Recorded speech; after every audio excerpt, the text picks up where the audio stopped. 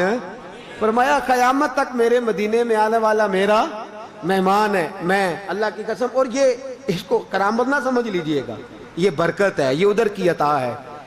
پہلی یا دوسری حاضری کی بات ہے، میں تھوڑا چائے کا عادی ہوں تو چائے بھی ذرا میں وہ دیہاتی آدمی ہوں نا، پینڈو ہوں تو ڈبے کی چائے مجھ سے پی نہیں جاتی، تو وہاں اکثر ایسی ڈسپوزیبل چائے ملتی ہے۔ تو رات کا سناٹا تھا، بڑا پریشان تھا، اکیلا بیٹھا تھا، میرے دل میں خیال آیا کبھی کوئی تازہ چائے کا کپ ملے نا، تو ساتھ یہ بھی میرے دل میں ہلکا ہلکا خیال ہے کہ مہمان بھی ہم مصطفیٰ کریم کے ہیں۔ اب یقین کریں مجھے یوں لگا جیسے کو پہلے ہی بندہ کھڑا تھا، سرانے ایک خان صاحب کھڑے ہیں پٹھان، مجھے کہنے لگے مولانا چائے پیو گے، چائے پیو گے؟ اب چائے آنے تک، ہم انسان ہیں نا، کمزوریاں ہیں، اب چائے آنے تک مجھے خیال نہیں تھا کہ کیسا معاملہ ہوگا، لیکن وہ چائے جب اس نے ڈالی نا اور پیالی میں آئی تو ابھی بھی گمان کچھ اور ہی تھا، لیکن جب وہ منہ کو لگائی پہلا قطرہ میرے اندر گیا، پہلا گھونٹ، تو وہ خان صاحب کہنے لگے میں نے بکریاں رکھی ہوئی ہیں، دودھ دھو کے بنا کے لایا ہوں، دودھ دھو کے بنا کے لایا ہوں۔ اب یقین کرے تصور ہی بدل گیا۔ میں نے کہا حبیب نے سچ فرمایا، جو یہاں ہے وہ میرا مہمان ہے، اس کو کمی رہتی نہیں، کوئی قسمت والا ہی بندہ جے مہمان۔ یہ حضور کی بڑی عظیم سنت ہے۔ کریں گے مہمان نوازی انشاءاللہ تعالی، پیار کریں گے، محبت بانٹیں گے، خلوص تقسیم کریں گے۔